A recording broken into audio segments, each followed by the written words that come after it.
If you were to estimate what proportion of Americans agree with a pro-diversity statement like, racial diversity benefits the country, what would you guess? Close your eyes for a moment and make an estimate.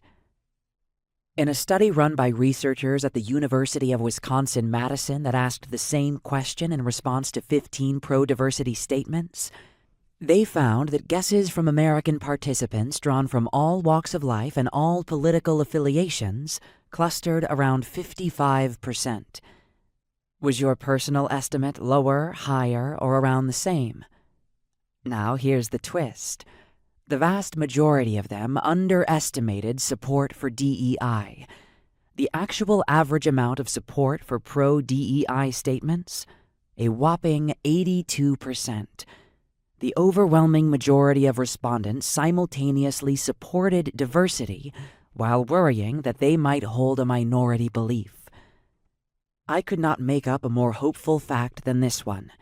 In fact, it's so hopeful that the current state of our polarized nation makes me almost intolerably outraged. To allow the minority of those committed to hate and exclusion to sow division, reverse progress, limit our potential, and create a future that 82% of us object as a fait accompli, as if we have no say over it, is absolutely unacceptable. There's a good chance that if you're listening to this book, you're a member of that 82%.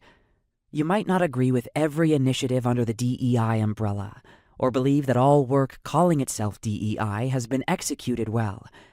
You might have questioned, written off, or ignored DEI as irrelevant or performative, but you certainly don't believe in the discriminatory, unequal, and cruel vision that right-wing extremists put forth as sacrosanct. In my work with dozens of workplace and community leaders over the last 5 years, this exact sentiment has been our starting point. And as anxious as leaders often are to express it, the belief in the value of a fair, non-discriminatory, and respectful workplace, community, and world is shared by more people than they think. Where the work gets hard, though, is what happens after that starting point. The reality is that this book would not need to exist if the solution to anti-DEI backlash, fear, and polarization was to simply tell people that diversity, equity, and inclusion are more popular than they think. For one thing, this fact wouldn't even be quite correct, because being pro-diversity isn't the same as being pro-DEI. A Pew Research Center survey in 2024 found that support for workplace DEI, referring to the acronym and not just diversity in the abstract, had dropped to just above 50% among Americans.